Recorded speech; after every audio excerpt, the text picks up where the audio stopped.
Hi guys, welcome back to the Holy Shiftball podcast where we raise your frequency one cosmic giggle at a time. I'm Bethany, your energetic bestie, alongside my fabulous cosmic best friend, Sharon. Hey Sharon, how are you today? Good morning, Bethany. I am great. And we've had a lot of cosmic giggles this morning already, so we're ready for more. No doubt, no doubt. I am so looking forward to hearing what was your Holy Shiftball moment Oh, this week? wow. My holy shift ball moment. Okay. So I watched a video the other day about the upcoming fire horse year and how it relates to those of us who were born in a fire horse year. And lo and behold, a couple of things, I've already experienced a couple of those things, and we aren't even in the fire horse year yet. So that made me realize that the power of suggestion is so strong. It's crazy. So once a perceived, because I was watching videos from people who are supposed to be authority figures in this area. So when a perceived authority figure says something about it, that moment that you turn that thought into a belief, your subconscious becomes your personal genie. And it just starts showing you all these events. It starts bringing all these events to you because it thinks that you want them in your life. And so you watch one video about chaos and holy shit, your life is full of it. So one little thing you can do today to prove that to yourself is have a belief about, oh, I want to see 10 blue cars, or I want to see 5 yellow cars, or I want to whatever. If you're on a beach, you can say, I want to see 30 blue bikinis, whatever floats your boat. And you will be amazed at how much that your subconscious mind shows you over and over whatever it is that you put that thought in your head. So if you want to know what you're really thinking in life and what your belief system is that's rooted in your subconscious, just look at your life and how you're living it. And that is the power of suggestion. Because when you believe something that an authority figure tells you and it becomes a belief in your subconscious, that's what your life is going to be. It's incredible. So be very Huh. careful about the videos you watch, what kind of movies you watch, what kind of shows you watch, because that seeps into your real life. So you have to be very conscious of it because your Wow. brain, your subconscious is taking notes. It really, truly is. But anyways, yeah. So that was my realization this week. And what about yours, Bethany? I can hardly wait to hear about yours. Well, Girl. unless you are living under a rock, I live in Memphis and we are absolutely, being told that there is a huge snowstorm coming into the region. So I was tasked with the job of taking both my elderly parents to the grocery store yesterday. Now, girl, Yeah. when I tell you everybody in my community was at this grocery store. The parking lot was absolutely filled, and it was literally like trying to play bumper cars trying to get to the produce aisle. I mean, just, locked, traffic jam, everybody is frustrated, aggravated. It was just so interesting, and you know, it was one of those moments where I had to take a step back and be like, because as a person like myself, I am a homebody. I'm very selective in what I I hear you, do and sister. where I go. Yeah. So, yeah, the holy shift ball moment for me is, being in different states of awareness about what when I'm in these grocery store, how does my body feel? What when I'm shifting and sliding next to all of these unknown people, how does that show up in my body? And so I am looking forward to what is fixing to happen for my city. And yeah, so that was my holy shift ball moment this week is just being conscious and aware when I'm in these crowded areas and how does it show up for me. So Wow. yeah. Wow. I'm with you. I want to protect my energy. I don't want to be around all that Yeah. negativity. I don't watch Yeah. the news. I don't Mhm. watch Mm-mm. anything negative on TV because there's nothing we can do about it anyways. And all that does is root doom and gloom into your subconscious. So it doesn't, I Well, just don't partake at it all. was just like a reminder for me, like COVID-19, eat your heart out because the shelves were absolutely bare. No toilet, I mean, no, a run on the toilet paper, a run on the eggs, so I'm interested. I might even go back to the store today and just see what's left just to do it. But anyway, Sharon, who is our guest for this show? Well, our guest today is Susan Platinsky. And Susan is, she anchors herself as a bridge between Mother Earth and Spirit. Mhm. And she blends traditional medicine to holistic health. So her Rooted in Love business offers wisdom walks and talks, which are really cool because she takes people in the forest and she has downloads from from loved ones who have passed, and she Mm. passes the messages on to the people who are walking with her in the forest. And that's just a beautiful energy and Yes. a wonderful way to communicate with others from the other side. So without any further ado, let's welcome Susan to our show. Hey. Hi, Susan. How Grand are you? Rising, Grand Good Rising. rising. Yes, I'm so Well, excited to be here. we It's are wonderful. so excited about you here today because what you are doing is absolutely amazing. Um, what is one of your holy shift ball moments in your life that has brought you to where you are today? My breakdowns. Like, I think it's just a cumulative life of breakdowns that I've had. And I think the biggest shift was probably in 2017-ish area where I got divorced and then my dad passed away. And so it was grief, it was trauma, it was like a reset for myself. So I think, and then learning how to kind of deal with all of that and then having it to do it alone. Right. And so it puts you into this place of like this void, right? Where you feel naked and like, where do I start? What do I do? Who am I? Right. It's that journey of who am I now?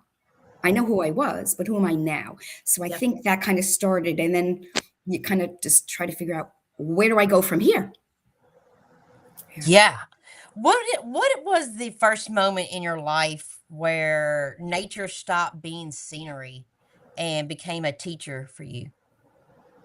At a young age, that was always my escape when I was a little girl, was going into the forest, my backyard. I would just walk there, and it became fantasy land for me, right? And so I was just, that was the landscape that I had, and that I saw around me. And so that was kind of carried through my life in different ways, which takes me to, I think, where I'm at today with that connection and that inner guidance system without realizing it.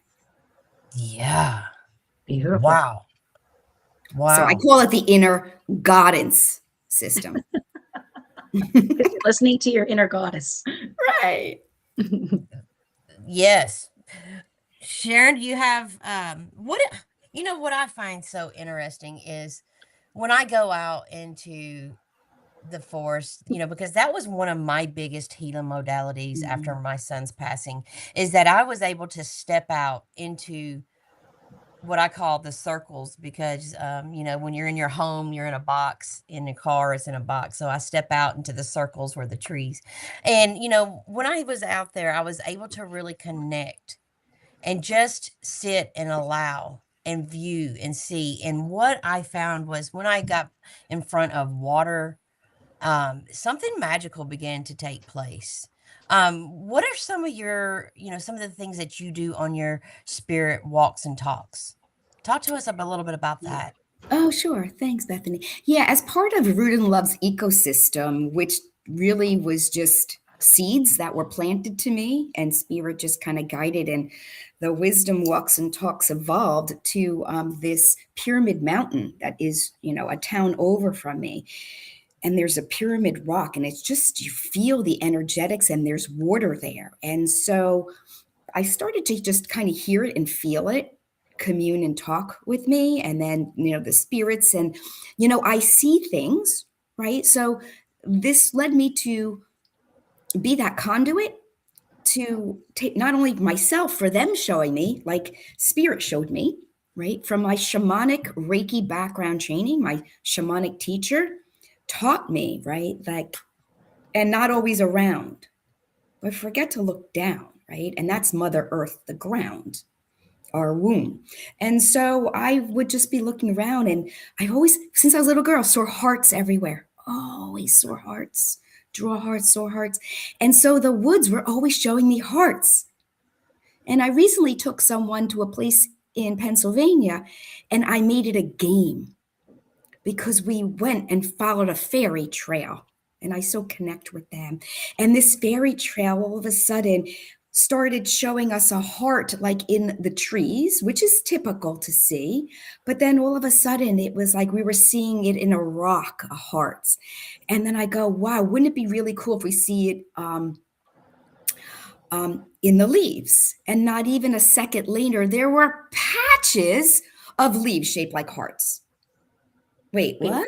Did that just happen? Right? And then, so it was just so magical, and it can't help but root you and land it into your heart, right? With that heart coherence. And then we're walking, and all of a sudden a song comes to me. Love is in the air, na, na, na, na, na, na, love is in the air. And then all of a sudden, my friend, who was so down and in a really like difficult space, I took her on this healing journey, and it shifted us like that, and her. And the next thing you know, she's like, oh, we have to play it on the car ride home. I said, nope. Spirit says right now. So I go on YouTube right as we're walking, Spotify, where we were, and we were playing this song, and we literally get up in front of everybody, walk on the trail, and you can't help but move when you feel love is in the air, right? And absolutely. So now it just sticks, and you can't, now it just doesn't go away. But it's part of this rooted in love ecosystem, right? It's our roots. And I think it's just between the shamanic training of my mentors, and between, learning, doing the quantum, where I do QHHT hypnotherapy, Dolores Cannon's past life, and I do shamanic Reiki, you're kind of taking in really that life force energy, prana, chi, whatever you want to call it, whatever your source is, right? And it just allows me to use all of that I've been given in the forest, and it teaches others to have the eyes to see when we're walking, and then the ears to hear when we're saying something, and all of a sudden birds start singing. They're acknowledging, spirits acknowledging what we're saying. What did we just say, everybody? And they're like, well, what do you mean? Well, there's just an acknowledgement of something we need to know right now. Yes. And then what do we do with that wisdom? So I get them to look up, look down, and look all around. Pause in reflection and sound. You have the ears to hear, the eyes to see, and the heart to feel. And the heart to feel. Because that's why all the hearts are there, is to show you that love is the way, and that's how you feel it, and that's how you embody it. Is through the heart-brain connection.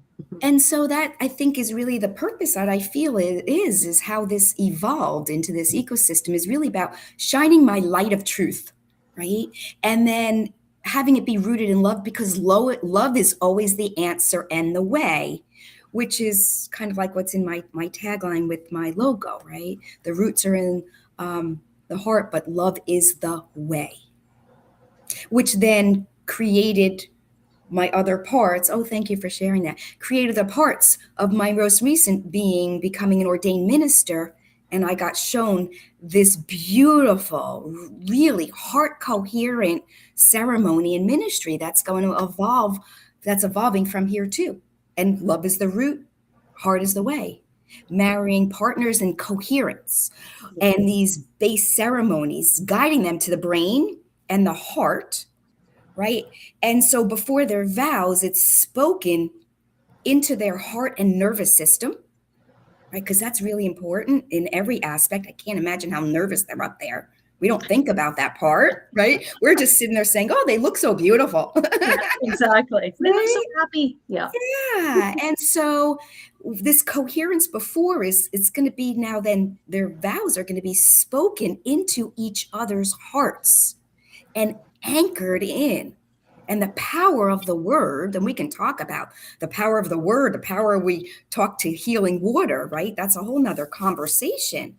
But so by anchoring it into this system together, the guests feel it, they speak it, and then the room is synchronizes, and love becomes this shared field of coherence, which is what we are doing. You're creating that container of space, right? You're doing that. And it's coming out to the collective, and love becomes that shared. And it's not just a moment anymore. It becomes a sacred, soulful, radically human shift. Yeah.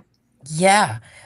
In your work with sound, breath, and energy, what do you see happen when someone stops trying and starts receiving?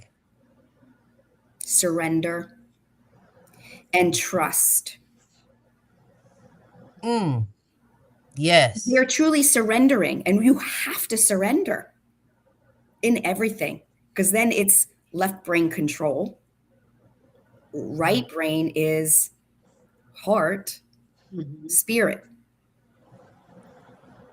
Mm, And so, yeah, it's surrender, because then there's resistance if you don't surrender. And then how are you getting truth?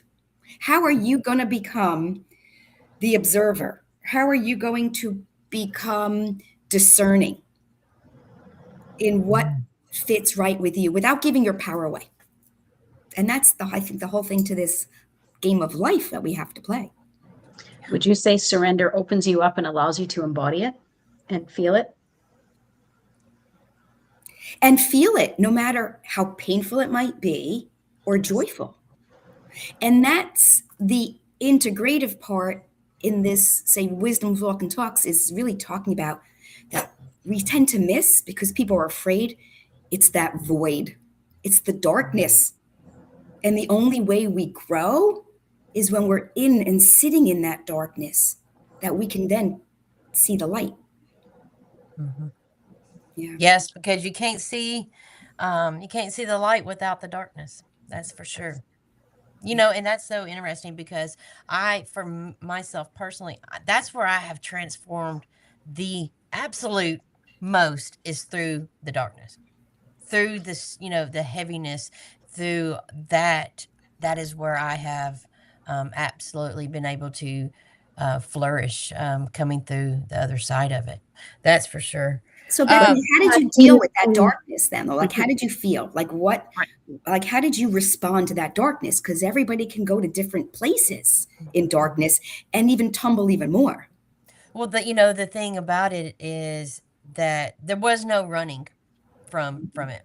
So from that perspective, I had to sit with it. There was no way I could escape it. This was going to be a repetitive thing for me, through the loss of Kevin.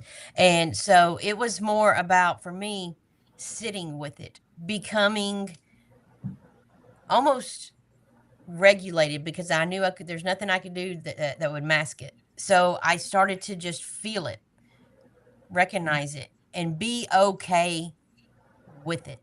And, like I tell my clients, feeling is healing. Feel it all. Yeah. Without, there's nowhere I could go. That I couldn't, run from this. So, yeah, the feeling it without having to run and mask it and try to do the whole codependency, drink it away, smoke it away, whatever. It was all about just recognizing, okay, this is where I'm at. And then asking a question, what how do I want to feel? Do I want to continue this? Yeah. Is it serving me?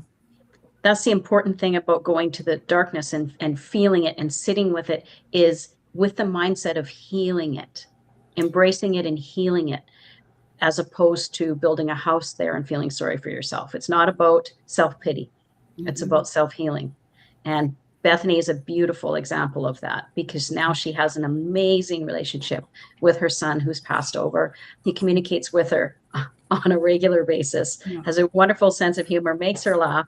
And as she said to me many times, like, my relationship with my son now, like Bethany's relationship with her son, Gavin, now is as good or better than when he was in Body. in the body.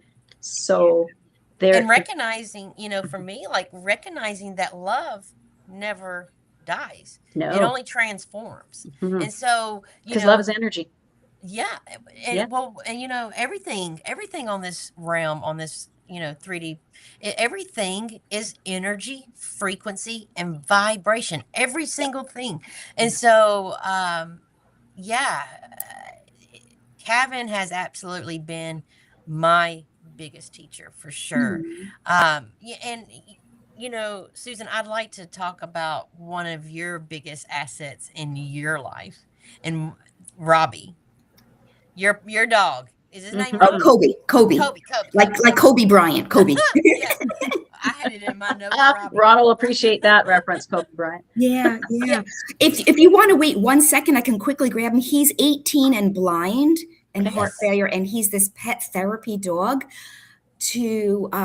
He always had a specialness to him, and when he was able to see, he did pet therapy for that special needs population children, and I saw the power of healing he did.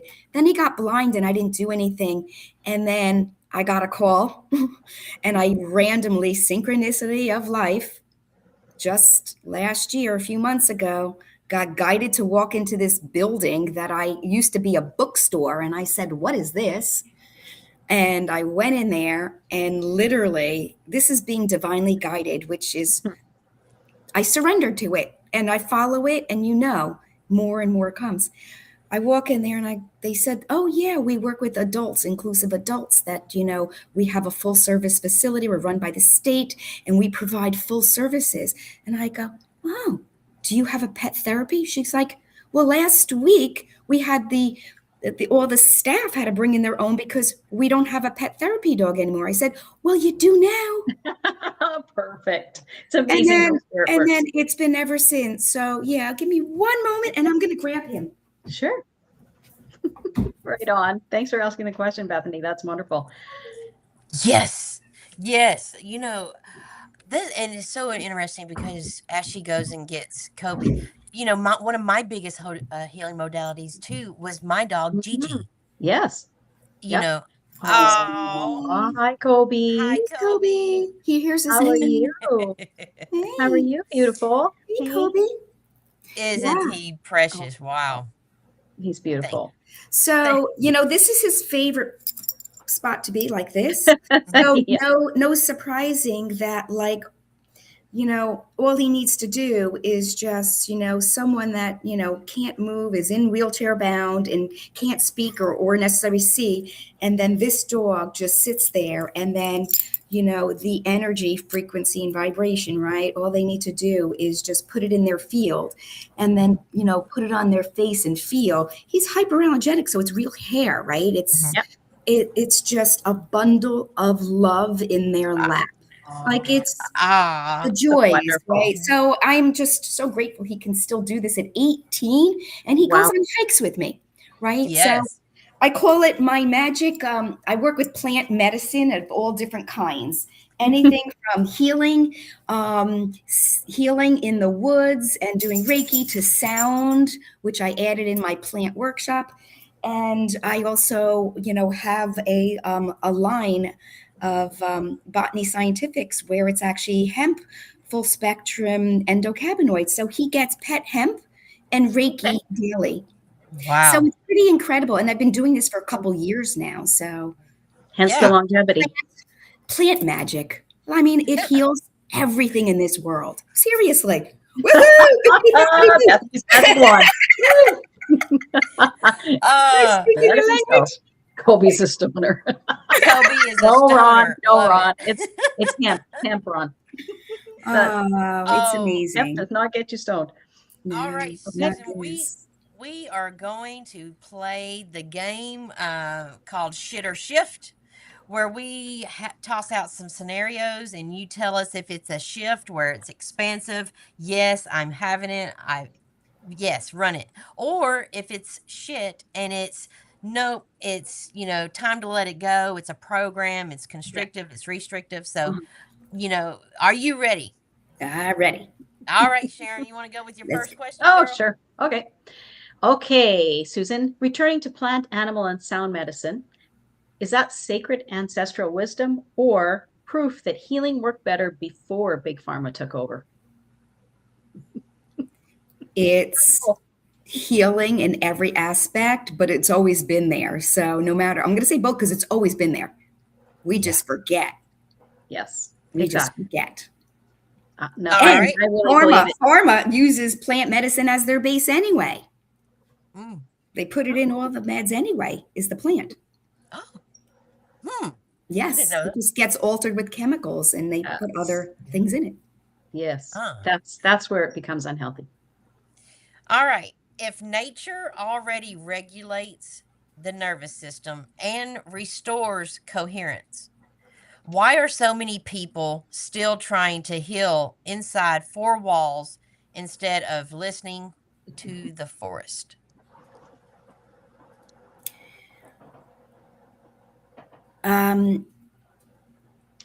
I just don't think they see it. Well, we weren't told, or we made believe of it, Right. And like they know going for walks clears the head and the mind. But if you really understand, it heals the heart and the mind. Because nature's wisdom, we were severed from ancestral wisdom of the land and earth. And the tree's knowledge in its well-being, its protection, its life force. Like we forget the emotional and spiritual and just all the things that it provides us, right? We know lowers cortisol, right? It boosts our immune cells, but we don't think about that. Why do we bring plants in our home? Because we like the way it looks. A pretty planter, right? No, it's healing us and energetically, and so many people are unaware of it, right? We're bringing nature in. Cortisol, there's phytocides, and then it boosts our immune cells. It's been studied. Like it's been studied. It has so many benefits. So I tell everybody, no more silk. Get rid of the silk. Get rid of the silk. Okay. Yeah, the plants, you don't want them. The plastic, the silk plants, you just don't want that. Oh, get rid of the silk plants. Oh, I see. Yes. Yeah, the plastic. Yeah, because that's a little bit of death sitting in your house. It's not. My dream and what I've been doing, and I really would like to do eventually more and more, is as we're going to this new earth, I'm seeing myself, because I love coffee and I go in coffee shops and I do my plant workshops there, and I'm bringing in these plants and creating the ecosystem in their store. So where we're bringing nature in with what I do with this, right? It's with the stones and the crystal, what's underneath earth, right? All these natural stones, right? Powers up everything. So bringing that into nature and bringing it in there, all the benefits is you're bringing nature in for healing. Exactly. Yes. Okay. By the way, I pulled cards. Do you want me to read any? If you have another question, let's read the cards. Yeah. Yes. Yeah. You're good for that? For sure. Cool. So I went off the theme of what we're talking about. And so this is like the ancient stone cards. And, the question I asked was really what is it for us to know with this Holy Shiftballs coherence and collective at the moment, right here, right now, for all of us to know for our highest benevolence and good of all. And the Wisdom Keeper card came on. And if you really look closely, when we look into the forest, we all don't always see, but there's a face in the There's rock. a face. Yeah. But so it's teaching people like to look beyond what is, what exists, right? Didn't they have like the rock shot test, right? Where you look at an image and what do you see? And people see different images, different things. It's kind of the same content. It's getting this third eye, right? Their mind's eye to open up and see it. And so the Wisdom Keeper is about a new perspective and studying and learning. And so the oldest rock, did you know, was 4.3 billion years old, and it was discovered in Canada. And the stones are powerful healers, teachers, and guardians. And they're about preserving and telling stories with wisdom. And what are you having all your guests come in and do? Share their holy shift ball. Stories, aren't they? With wisdom. Yes. And where you're showing grace. And what word do we talk about for? Surrender. And so it's from you're taking in all different perspectives, and then to humbling in terms of the unknown, right? And taking it to wonder. Wow. And then so the question I have for both of you back is, what are you fascinated by or in awe of? Well, I'm going to have to be the shit that I create. My life is, yes, it's fascinating me. I'm just like, wow, that's way to go, girl. Way to go. You're outdoing yourself out here. You command that one. Yeah, I mean, I'm like a winner of a losing game. Woo! Woo! Winning. Woo! That's right. Oh, well, Susan, thank you. Sharon's yeah. Thank you. Duh. I am fascinated by the quantum, all things quantum, and how it interacts when one of us has a thought and the person we have a thought about instantly receives it. And they text us, they message us, or Bethany and I show up to a meeting and we have the same color on. We do it all the time. We don't know, we don't talk. And today I just have a lighter color of her color on. So it's amazing. We do it all the time. We're the interconnectedness of life, the intersection between quantum physics and spirituality and how that affects our daily lives. That's what fascinates me. And that's where we've talked about taking the show this week. Yeah. Or this year. Yeah. We're going quantum. More of that. Quantum, baby. Quantum. Well, it's so interesting. It's just so interesting for us because we're just, things are showing up that we had no idea was even possible. But, being open and being in that observer where, we don't have a point of view, we're not judging it. And just in that, go back to what you said, allowing and surrendering, just to be excited for whatever the hell shows up, because we know that it was divinely guided. Yes. And we know we can handle it and we're going to have fun with it, no matter what happens. Yes. No matter what, girl. It's going to be whatever. Yes, it's good. girl. Yes, girl. Absolutely. Absolutely. And that's key, because, and if you don't, I think it all goes back to like what I think all of you, what you both like embody is that my shaman teacher told me this, is like change is always going to be painful and difficult. But if you have like discipline and you go slow, one day at a time, one weekly practice at a time with inquiry, meditation, you're planting seeds, right? And most of it will grow the next season, but not always, but you're dedicated to transformation. And we can't offer it if we do not discover it, that it is radically possible. My dad taught me something when I was a small girl, and it has stuck with me all these years. And he told me, he said, Bethany, nothing in this world stays the same forever. Nothing. The good times and the bad times, but everything will shift. So, that's That's Pop's words of wisdoms for me. Yeah. What are we talking about? Ancestral wisdom. Like they know we Yes. forgot our Right. ancestors. So that's why, like you had admired and spoke about, that's why this wisdom walks and talks, where like in the forest doing that, I'm so grateful, like guided there, because I'm now going to do meditations in the forest, in the land, by the river. I do volunteer work there this weekend I'm coordinating. I'm going to be curating that space to wake up the heartbeat of Mother Earth with everybody there in meditation and sound. I mean, Awesome. like Awesome. ancestor wisdom, what you just spoke about, right? Remembering who are we? Yes. Yes. Well, Susan, thank you so much. Both Sharon and I are so grateful that you came onto the show and to just open your heart and share your authenticity and what you're doing. We just think it's absolutely amazing. If our audience members would like to reach out and work with you and speak with you, what would be how can they get a hold of you? Well, I have Facebook and Instagram at Infinite Life Designs. That's Infinite Life Designs. My email's infinitelifedesigns@gmail. And I'm really excited because now I have a physical community-based location of a friend of mine that has a healing community, Holistic Harmony, and that's 152 Hamburg Turnpike in Bloomingdale, New Jersey.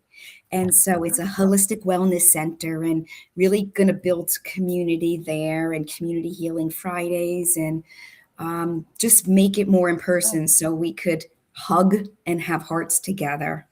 Beautiful. Yes. Beautiful. Yes. I'm so Oh. grateful to be here. Thank you so much. Thank Thank you. you so Thank much. you. Thank you, Susan. Thank you Have so a much. wonderful day. You too. Bye-bye. Bye. All righty. Yes. That was good. That was really good.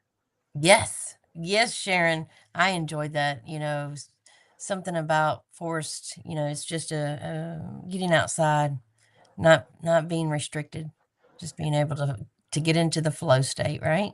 And like you say, that was very cathartic, very healing for you. And thank you for sharing your story and being a for sure. shining example of how to go to your deepest, darkest place Yes. and start healing and initiate Yes. the healing process. It was Well, beautiful. thank you so much. Well, Sharon, sweetheart, who do we have on the show for next week? Next week, we have Tina Kasich. She's a teacher, a writer, and a researcher of human transformation. So she weaves together consciousness, science, and modern tools to help you build harmonious relationships with yourself, others, and the world. So stay tuned for that. It's going to be an interesting conversation for sure. All right, will do. And guess what, Sharon?